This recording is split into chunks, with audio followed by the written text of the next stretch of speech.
Okay. And here on the fifth Sunday of Easter, isn't it amazing how fast? I mean, one of the things about being connected to the calendar in the way you do when you're working on church stuff is it's just how fast it tends to move. And then when we post that on on the front of the bulletin, you go, oh my gosh, we've already had 5 Sundays of Easter. Well, that's quick, right? And then so Pentecost is coming up.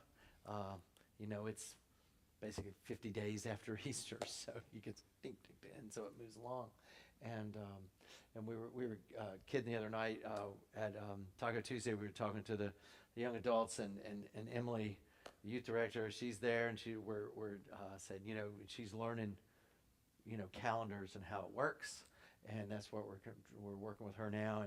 And said typically when you get to July, you're working on Advent. So y'all are all thinking, warm, afternoon, sitting by the pool, having a cold drink, and we're talking about Christmas and that kind of thing. So you all, and then when you get to Christmas, you're thinking about Vacation Bible School. So I mean, so we're always out. Of course, COVID kind of changed that. You couldn't think that far ahead, because you never knew what was coming, the next week. But now we're getting back into that function in the way that the church works, and so we're starting. So probably next month, at the end of the month, we'll sit down as staff and we'll start talking about Advent. And so, but it's just amazing how fast those kind of tick off. So today we're going on the fifth Sunday. Again, it just kind of you typically talk about post-resurrection interaction that you have with Jesus, but this one's not quite that. But just a couple things we'll look at. But this goes back to Maundy Thursday, actually. This passage on the fifth Sunday, and last week was the fourth Sunday of Easter. Anybody remember what the special designation that was? For the Good Shepherd. Okay, thank you. It's just for fun, in my head, just keeping it, see if people still remember things from one week to the next. There's no test points for that or anything extra credit. But so we'll look at John 13, 31 through 35. This again comes up on Monday, Thursday, and kind of just again just listen. And there's a couple extra things I want us to think about today. 21 chapters in the Gospel of John, 21 chapters, and think about it. Think about what chapter we're in for today, and think about this. This is the Last Supper. Okay, Last Supper, and we're in chapter 13 of 21 chapters, and just think about that too. All right. Verse 31 through 35. And when he had gone out, Jesus said, "Now the Son of Man has been glorified, and God has been glorified in him. If God has been glorified in him, God will also glorify him in himself, and will glorify him at once. Little children, I am with you only a little longer. You will look for me. And as I said to the Jews, so now I say to you, where I am going, you cannot come. I give you a new commandment, that you love one another just as I've loved you. And you also should love one another. By this, everyone will know that you are my disciples, if you have love for one another." Familiar? Yeah. Okay. Good. That's familiar, right? And that's okay. Yeah, for that. So it's something that we've heard Jesus say. Now, context.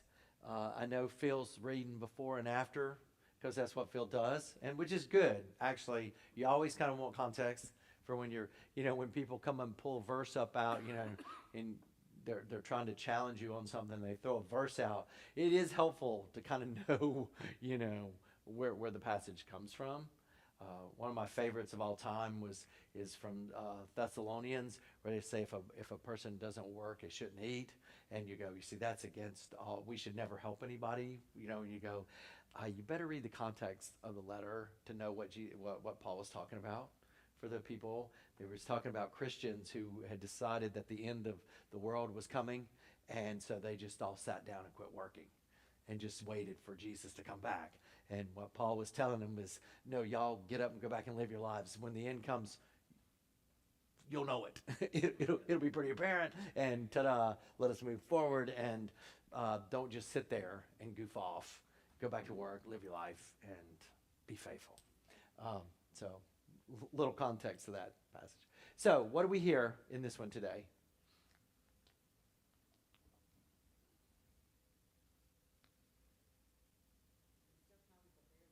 Still trying to prepare them. Yep. And again, context. Think of this. Chapter 13 of 21 chapters in John. What does that say? Yeah, well, yeah, 2/3 through. You're 2/3 through, but where are you at? What night are we at? Last Supper in chapter 13. And I even opened the sermon with this today, so you get a little preview there. But it always astounds me every year when I think, and as long as I've been doing this, you'd think I'd catch on, but I still think, I go, look how much of the scripture from there that is dealt with in the last very small section of Jesus' life. In Mark chapter 11 through 16 deals with the last week of Jesus' life. That's a third of the gospel. Isn't that, I mean, so they're trying to tell us something about this last section of Jesus' life. Yeah, they're telling us to pay attention. They're telling us to pay attention. Yeah, and that's what astounds me too about this, is that as long as I've been doing this, I still go, holy smokes, look how much of the gospel is taken up with the last part of his life. I mean, the very short section. Now, John does spend more time with Jesus' life after the resurrection than the other gospels do. He does. He has a couple stories after resurrection, but still, that a big chunk deals with this last week of Jesus' life and the crucifixion resurrection event. That should tell us something about what the early church felt and thought about Jesus' life and his ministry and what Jesus did. And again, to think of it too, from Paul's perspective, and there are several reasons for this, but Paul quotes Jesus in Corinthians, but doesn't really quote him, outside of that, really. All he talks about is what Jesus did in the cross. He doesn't talk about what Jesus said. He talks about what he did. Interesting, right? Or maybe just interesting in my head, but okay. He didn't hear Jesus say Right. these things, so No. I wouldn't expect him to Yeah. quote him Right. because he'd Yeah. be at least Yeah. secondhand. Right. Well, yeah. The works that Jesus had done, Mm-hmm. there's evidence. Right. Well, and also I would say that to Paul, for him, the cross event and the resurrection event were the most important aspect. Right. I mean, in his ministry, to think about it, that part, we'll get back to this, but to think about it, Paul's ministry was that this expansion of the gospel, or this expansion of what we call the Old Testament into the New. I think it's better to call it expansion, because he's not saying the old one's no good anymore. He's just saying that it's open now to Gentiles. That's because of this event. So what else did we hear here today in this? Still trying to prepare them? Mm-hmm. Yeah, to believe. You okay? Okay. Love who? One another? Okay. Right. He calls it a new commandment. That's interesting. Ooh, yeah, yeah. This is the witness, right? Right here. So, love thy neighbor, Uh huh. is that not the same thing? Interesting. Yeah. What makes this a new commandment? What about this that what Jesus is saying to them makes it a new commandment? I mean, there's. Go. Mm-hmm. Right. Mm-hmm. Mm-hmm. Mm-hmm. Right.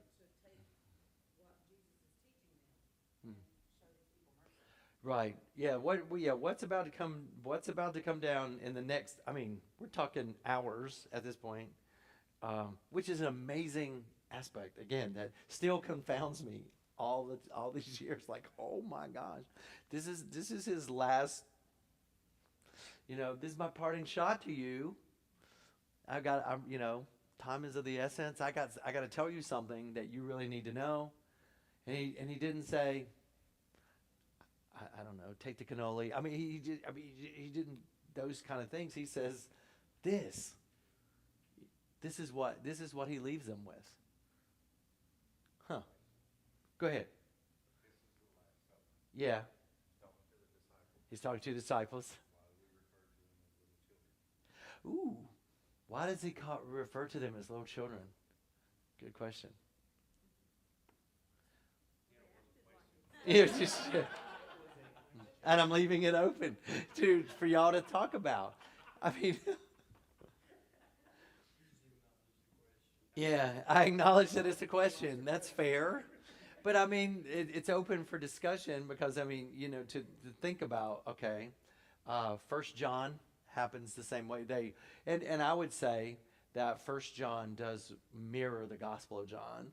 Now the Second John and Third John, well, Second John maybe too, but third, I don't know. But John was a common name, so let's not. But I would say First John, he calls them little children too. I'd have to think back to the others. I'm not as familiar with the second two as I am the first. But he does call them little children. So why would he call them little children? What I mean, brainstorm. Okay, all God's children. Yeah, about to start over. It is about to become something very new, right? Yeah. Naive. Okay. Yeah. Hmm. Yeah. Yeah. Yeah. Learning like children. Yeah. So as the go ahead. Go ahead. Yes. Hmm. Yeah. Yeah. Right. There still is an image of metaphor here of God as Father, and we are God's children. Very much fair. Also, in its infancy, this is we we can tend to think of faith as been around a while and the church being around a while, but I mean they're in the initial stages of what this is, however you want to call it. So he does see them, and and let's be real honest, the disciples sometimes act in pretty childlike faith, you know. And Paul talks about that with the Corinthians about drinking milk, eating solid food. It's the image of this. There is a sense, an aspect in faith that there is some sense of growth in it, that you don't just stay here in this faith journey. We can call it different things, but that there is some kind of maturity of growth in faith. Now, the problem that we tend to do is we go, oh, this is how my faith journey goes. It goes like that. Nah, it's just like like that. That's really more, and so my friends who believe, um, having grown up in a different context of faith, that they believe in instantaneous sanctification, meaning that once you're saved and you're along in this journey, that one day, boom, you're sanctified and you never sin again. And if you do, then it's obvious you weren't a Christian to begin with. And you go, oh, well, that's kind of wild. But we kind of believe in a sanctification that, yeah, there is a growth process, but in our faith, from being little children, you move along, but it doesn't, it's not this kind of linear thing like, okay, 5 years from now, I'm going to be so much down the road in my faith, then I'm going to be 5 years worth down the road. maybe not. I mean, because there is some sense of growth in how much we work with it and the like. Is that help? That sounds good? Okay, good. But, okay, so he calls them little children, and he tells them to love. Why is this a new commandment? What's the one piece that he throws in there that I kind of think this is the part that makes it new? Love one another. As I have loved you. Ka-ding. Thank you. Thanks for playing. Love one another as I have loved you. Now that kind of changes the story. Hard to do. As a Hard yeah, to do. hard to do. Thank you. Thank you. Well, I love the honesty in this group. It is hard to do, right? I mean, and true. I mean, I think one of the biggest problems in faith, and I think what this passage kind of really draws us to, and is that when people go, "Oh yeah, I'm a Christian. This is cool. We're hanging out. We're having covered dish dinners and Wednesday night fellowship, and we come and hang out for an hour, and hopefully Neil won't drive us up past the 12 o'clock and that sort of thing, so we can go eat, beat the Baptist to the restaurant, all those kind of things." But that this notion that when we're honest about, come on, so that there is this sense that faith it challenges us in who we are on a lot of different levels. And this being his parting shot, we do like to put a lot of stock in people's last words, right? That's the last thing my mother ever said to me, right? Or last thing my mother ever said to me is, "What? I can't hear you." So it is true. It is true. The importance that Jesus, like, I'm trying to drive this home. I'm trying to drive this home to you. And the last thing. Come on, y'all, you have to have a little bit of sense of humor in all of this. Okay. So, but love as I have loved you. Okay. Now what does it mean to love one another? What does it mean to love one another? I mean, we can say that, right? We can talk in terms of very vague. We love, like I said, I'll never forget growing up, Wednesday night fellowship with the adults. They'd have testimony time. And I can't remember her last name, but she'd always stand up, and she was I don't know, when you're 10, she seemed like she was 100. She was 100. I don't know. She was probably my age. But she said, "I just want you to know I love everybody. I just love everybody." And everybody said, "Oh, yeah. Amen. Amen." And it was just like, but what does that mean? What does it really mean to love one another? And how do we do that in very practical ways? And how do we love one another? And even if he's just talking to the disciples, I'm not talking about outside of this room. I'm not talking about love another, I'm not saying, even if it's just confined to loving people in your church or the disciples, even if he's just saying, y'all love one another, we'll worry about everybody else too. Is that not hard? Yeah. Okay. Thank you. Whew. I said, no, not really. I would have said, oh, I wonder about that. Well, But no. Yeah. to me, love doesn't mean the same there as it does in some other places. Because I mean, in this context, you're supposed to love somebody you don't like. Yeah. That you don't respect, but you can show them respect. Mm-hmm. You can show them courtesy without what I think of as love. Right. Okay. And is that where he's coming from here?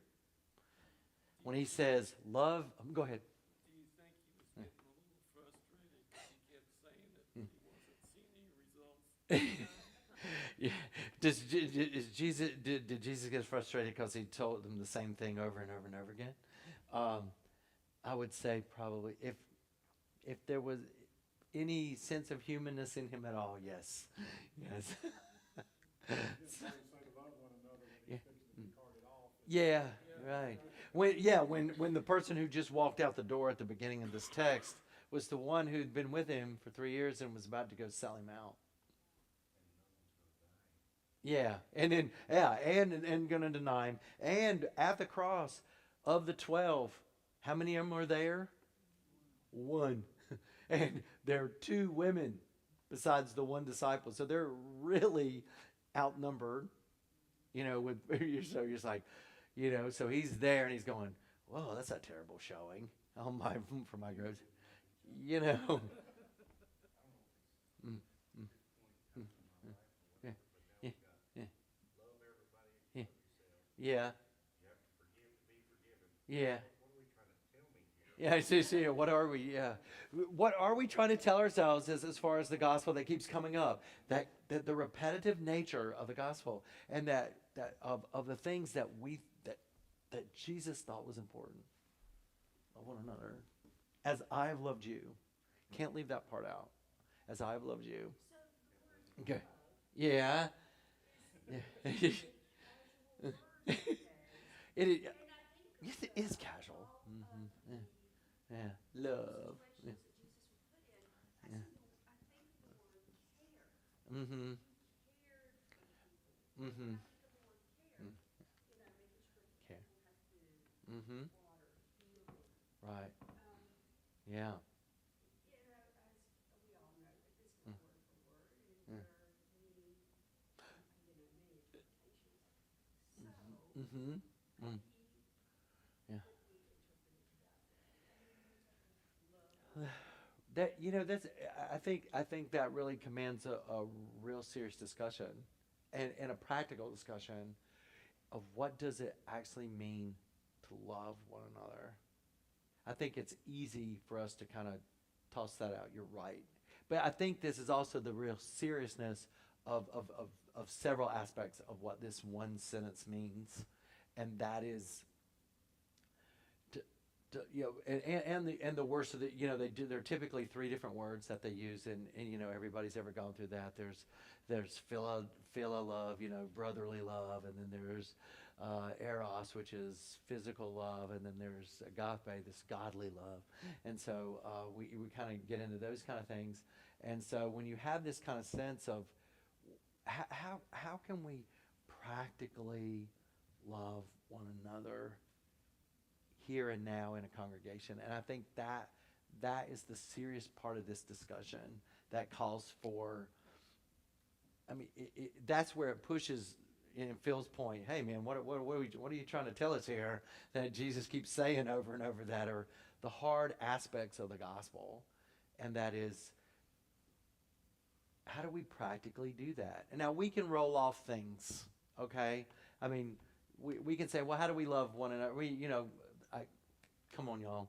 I mean, we have a long list of ways. Food pantry. See, we can do those. We can do those. We for to, grief share. Yeah, grief share is an amazing one. It really is. We can show compassion and love because we do blood drives. We want people to live, have life, and so we do those kind of. We've got a lot of those.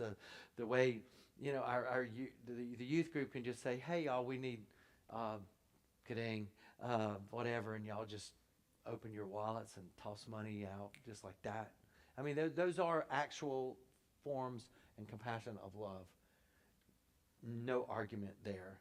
But it's this last part that, as I've loved you. And the way I hear that is Jesus. How did Jesus love us? He loved us to the cross. He loved us to the cross. It was this amazing sense of self-sacrifice. Ooh, now that kind of changes the discussion to a sense, okay? Because, in all honesty, yes, I am never going to complain when people come and give stuff to the food pantry, okay? Some people come and go, yeah, this isn't much, but here's something. And I'm like, well, thank you, because it takes, 50 small is a lot. It can, or somebody, it never fails that when somebody ever tries to start talking to me about what they give to the church, and I go, hey, we just don't give very much. I'm sorry. I'm like, I first of all, I don't need to know what you give. Second, I just need to know that if everybody's giving some, it's amazing how it expands things. So that's it. But most of us are not going to go, well, our family's at home and, groceries are tough these days and the prices and fear of recession. So I'm going to buy one bag for me and 4 bags for HCAM. Most people just aren't. I mean, that's not how we do it, right? I mean, and so, I don't think that way, and so this this this notion of what does it mean to love one another? But What he's talking to the disciples who he? are getting ready to have to be persecuted themselves. Mm-hmm. Right. So is he talking to the disciples or is he talking to us? Ooh, well, it's open question there. Is he talking to the disciples? Is he talking to us? Yes, he is. Yes, he is. That's right. Which I think this is the part about this passage. I think that makes it so loaded in one sentence because it is these. Sometimes we say things so much we don't say them at all or we don't hear them at all.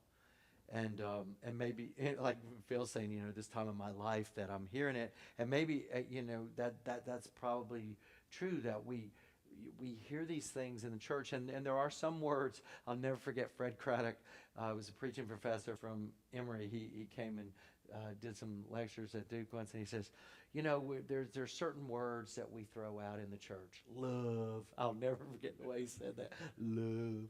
And he says, my favorite word is chinkapin. We don't use that word enough in the church. Chinkapin. I was just like, well, that's bizarre, but this notion is that we hear it so much we don't hear it at all, and then but it comes down to this situation of some real concrete, actual notions that Jesus is calling us to, and it calls for discussion. I think over and over again in a world where we do toss out love. Boy, I love ice cream. I do love ice cream. I do, but I don't eat ice cream. But there's, there, what? It's just right, right. And so yeah, we love these things. But what does it actually mean? And how do we have that conversation? And how do we actually live that out on a daily basis? That when we get up from this space where we are, and then we go down the hall, and then the first thing we do is like, can you believe Fred? What he's doing here at the church? God Almighty, gets on my nerves, or something. How quickly we can go from this talking about it to go out and then running right over it. Yes, we have suddenly become Quakers. That is the journey, and that this notion of what does it mean to love as Jesus loved, and to go.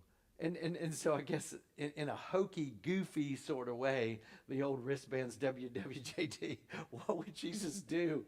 It causes us to actually stop in this moment and go, what would Jesus do? It is cheesy. It is very cheesy. It is a money market scheme. The people who are doing it are like, we're making money. Yeah.